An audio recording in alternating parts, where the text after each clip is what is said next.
Jangan lupa like, komen, dan subscribe channel YouTube TVRI Bengkulu dan nyalakan lonceng notifikasinya.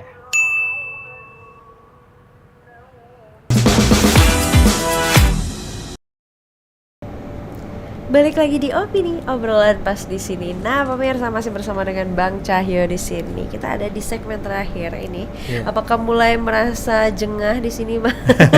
Mulai capek saya tanya-tanyain. Aman ya, Bang? Aman. Aman, maksa lagi. Aman ya, Bang? Oke, Bang Cahyo. Ini apa sih keseruannya menjadi seorang desain arsitektur tuh seperti apa? Barangkali pemirsa Opini tersentil nih. Oh, begitu ya ternyata. Pengen ikutin jejak Abang gitu. Oke. Kalau kesenangannya sih satu sih, Mbak. Memang dari kuliah dari STM dulu udah diajarin. Misalkan kalau mau ngebangun, anggap bangunan itu rumah sendiri. Oh, jadi feel-nya dapet di situ. Apa yang kita masukin di bangunan itu, kita udah nganggap, oh nanti kalau misalkan saya tidur, posisinya di sini. Nyaman Nah, gak ruang gitu? nyaman atau enggak. Misalkan kayak saya taruh ini di sini nyaman atau enggak. Jadi memang konsep awal kita ngerancang itu selain untuk ngebantu, anggaplah saudara yang kita bantu. Iya. Walaupun saudara jauh atau apalah gitu kan. Karena dia memang keinginannya ada, itulah makanya ilmu yang kita pelajari kita terapin. Nah, kalau misalkan kita ngebangun itu nggak kita rasa bukan punya kita, ada pikiran kayak gitu, itu nggak akan terwujud, Mbak. Takutnya jadi salah-salahan gitu ya? Iya, karena oh ya udahlah, ini kan bukan punya saya. Udah buat aja kayak gini. Udah cukup bagus gitu. Kalau misalkan ada pikiran kayak gitu, kita nggak bisa ngebangun. Jadi kita memang harus ada mindset, oh yang kita bangun ini punya kita. Oh gitu, jadi itu dulu kunci Ya, awalnya gitu ya? kalau misalkan kita nggak punya pikiran itu, udah asal, pasti bakal asal-asalan. Karena kalau misalkan itu dari awal kita udah pikir, oh ini rumah saya ya, saya mau kalau misalkan orang anggapan yang owner kita nih orang tua atau adik, kalau di bawah adik gitu kan. Kalau nanti misalkan orang tua saya tinggal, dia mau posisi kayak gimana, nyamannya kayak gimana. Oh kayaknya kalau kayak gini kayaknya bakal bocor, nggak cocok kayak gini. Nah kita udah memikirkan depan kayak gitu. Jadi serunya di situ sih, Mbak. Berarti sebegitunya imajinasi ini Iya, bermain gitu ya? Serunya kita bisa, selagi kita bisa menuangkan pikiran kita juga bisa membantu orang mewujudkan mimpinya. Ada beberapa orang mau, saya mau rumah impian saya kayak gini loh. Nah, selagi dia bermimpi, kita juga menyesuaikan sama mimpinya. Bagusnya sih di situ. Jadi membuat orang lain senang ya, Iya, Bang ya? dan juga kita pasti dapat keluarga baru kan. Betul. Iya. Nah tapi ini kan kalau berhubungan terus nih dengan gambar, dengan bangunan terus, memang pekerjaannya memang di bidang itu gitu ya, Bang ya.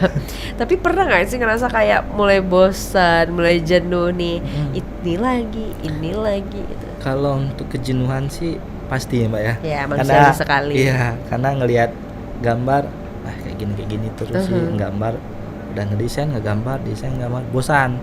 Jadi kadang ada saatnya, kalau saat bosan tuh biasanya kita kalau udah bosan gitu kita nggak paksain gambar. Jadi stop dulu. Mending kita stop dulu, refreshing dulu. Rehat dulu. Iya, gitu. istirahat kan memang istirahat benar. Tapi Karena kalau udah ada deadline gimana? kalau misalkan ada deadline, memang kita nggak ada mood nih ngerjain. Iya. Makanya kita biasanya berbagi.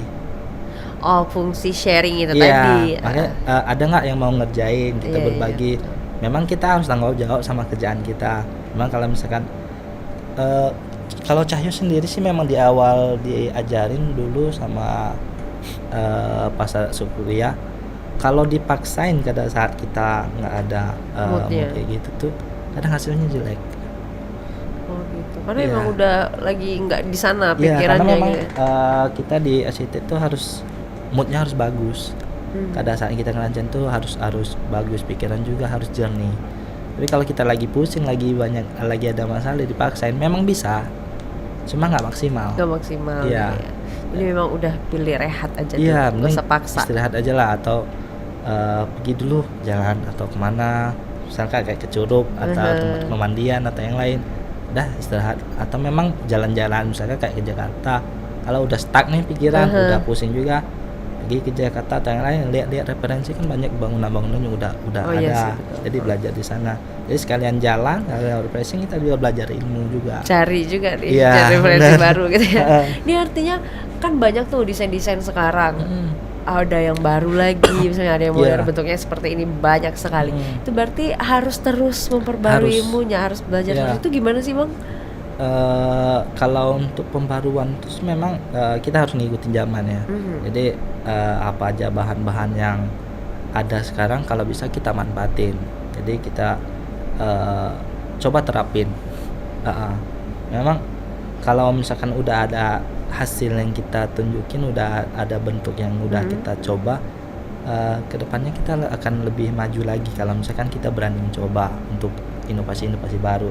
Karena yang mereka terapkan kayak inovasi-inovasi baru, bahan-bahan baru, bentuk-bentuk baru, itu pasti udah dipikirin baik-baik, udah pasti udah baik kayak gitu. Tinggal kita menerapkannya aja, mau nggak kita ngikutin zaman. Cuma kalau nggak mau ya pasti bakal ketinggal. Bakal ya udah, Iya, bakal benar. gitu-gitu aja Iya, karena gitu ya. ada beberapa orang yang pikirannya udah jauh ke depan, Iya, udah modern, apalagi yang orang yang suka traveling.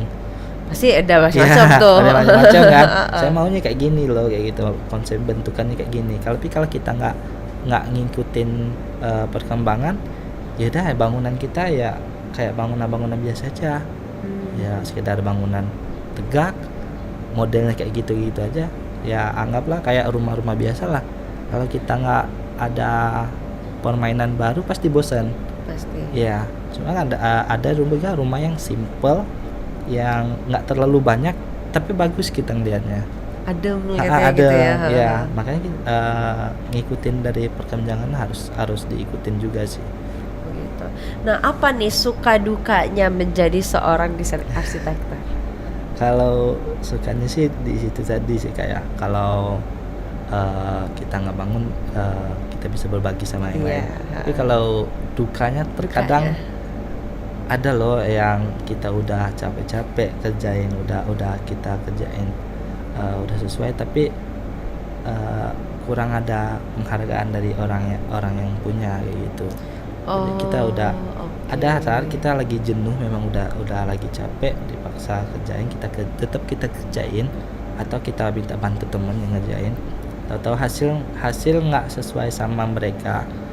Nah, terkadang ada kata-kata yang kurang mengenakan. ya, memang kita harus terima kayak gitu kan. Cuman jenuhnya kan nanti, aduh udah capek-capek kerja nih, udah begadang berapa hari gitu. Memang hasilnya memang kita sadarin kurang maksimal gitu kan.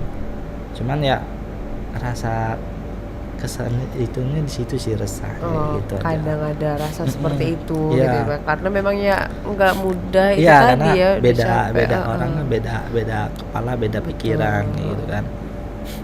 Jadi Gitu ya sih. memang seharusnya dan semestinya itu kita saling menghargai itu tadi ya, Bang. Iya, benar. Baik itu klien, Heeh. baik itu juga pekerjanya. Jadi jangan mentang-mentang klien nih menjadi raja-raja banget Iya. gitu aja, jangan. Tetap diperhatikan kalimat-kalimat yang keluar dari mulut ini berbahaya biasanya ya, Bang ya. Iya. Banyak tuh impact dari omongan-omongan yang luar biasa Iya. itu. Jadi berarti dukanya di sana. Iya. Karena memang di bidang ini komunikasi penting. banget ya, Bang ya, selalu jaga gitu Iya, ya. makanya dulu di kantor yang sekarang yang Kako itu, karena memang kami ada beberapa agak terbata-bata kalau ketemu klien. Penyampaian juga agak susah. Nah, kemarin itu karena bos nih mikirin kita, memang kan Kako itu kan karya komunikasi, lebih mementingkan komunikasinya ya. Nah, jadi bos tuh bilang kita harus belajar di komunikasi ini, cara yang baik dan benar itu gimana katanya. Sampai dia buat pelatihan khusus karyawan. Oh, sampai ada pelatihan ya untuk komunikasi itu. Supaya untuk kantornya lebih baik ke depan. Jadi dibuat pelatihan, memang dicari narasumber yang memang khusus komunikasi, cara penyampaian gimana, itu ketemu tatap muka itu gimana, diajarin. Jadi perlahan kantor ini udah mulai berkembang kayak gitu cara ininya. Berarti memang bagus sekali ya diperhatikan Iya. dari sebuah lininya gitu ya memang. Ya, untungnya dapat bos yang baik. Iya, beruntung banget ya Pak dari mentor tadi dari zaman kuliah. Sekarang bosnya Bosnya juga juga baik, baik. luar biasa. Iya. Memang orang baik akan bertemu dengan orang baik jika pemirsa. Hari ini aku ketemu aku baik juga. Muji diri sendiri. Nah, kalau masalah desain nih Bang kan biasanya keinginan klien nih seperti ini. Kalau dari arsiteknya mungkin ada yang kurang nih kayaknya gitu.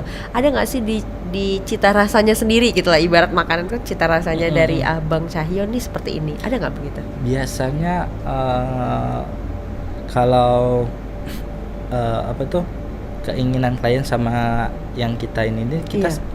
dari keinginan dia kita turutin, cuma kita kasih saran bagus atau enggaknya, cocok atau enggaknya. Kalau dia udah sesuai, ya udah kita turutin. Tapi kalau enggak, kita bisa nggak bisa Bu kayak gitu, lebih baiknya kayak gini. Karena resikonya ini kayak gitu. Jadi ya pokoknya kuncinya memang udah di Iya, komunikasi komunikasi itu sih. ya Bang ya. Nah terakhir nih Bang, boleh disampaikan sama para pemirsa opini barangkali ada yang baru tamat SMA mungkin kan lagi bingung atau lagi Iya, kelas 3 SMA gitu kan, pengen ke jurusan apa, ini boleh banget ya ke Ah. arsitek karena memang kita lagi proses untuk pembangunan bersama di Bengkulu seperti apa gitu ya Bang ya. Boleh disampaikan Bang Oke. biar nggak takut masuk jurusan arsitektur. Oke, untuk mungkin untuk ya adik-adik yang lagi dari SMA atau SMK, mungkin pusing nih mau ke bidang apa. Lebih baik lebih utamanya pikirkan dulu keahliannya di mana, tujuannya mau kemana. Tapi kalau misalkan tujuannya baik untuk membangun Bengkulu lebih baik, untuk menuangkan imajinasi lebih besar lagi, lebih baik sih kita sarankan masukkan ke arsitek. Karena dari imajinasinya itu dia bisa nuangin di sini, dia bisa ngebantu juga, terus juga bisa mengembangkan Bengkulu lebih baik ke depan. Mungkin jangan takut sih masuk teknik. Kalau orang bilang teknik itu susah, memang susah, nggak ada yang mudah. Jurusan lain pun susah. Semua jurusan susah. Ya, tapi kalau dijalani dengan baik, dijalani dengan senang, mungkin nggak terlalu. Asalkan tetap dijalani dengan terus lah. Dengan hati yang bersungguh-sungguh ya Bang benar. ya. Jadi jangan takut, yang di luar-luar itu udah hoax. Nggak usah dipercaya. Lalu susah ya, semua jurusan Semua susah, jurusan betul susah, kata Bang benar. Cahyo tadi. Memang semua jurusan susah, balik lagi kemauan dan Iya. minatnya seperti apa gitu ya Bang ya. Bang Benar. Cahyo terima kasih banyak karena hari ini sudah mau hadir bersama kami, meluangkan waktunya. Semoga semua urusannya nanti berjalan dengan baik dan juga lancar. Oke, terima kasih Mbak. Untuk pemirsa terima kasih banyak karena sudah menyaksikan opini pada hari ini. Jangan lupa terus saksikan opini pukul 11 hanya di TVRI Bengkulu. Saya Utari Novadini mewakili kerabat kerja yang bertugas pamit undur diri. Sekian dan terima kasih. Wassalamualaikum warahmatullahi wabarakatuh dan sampai jumpa.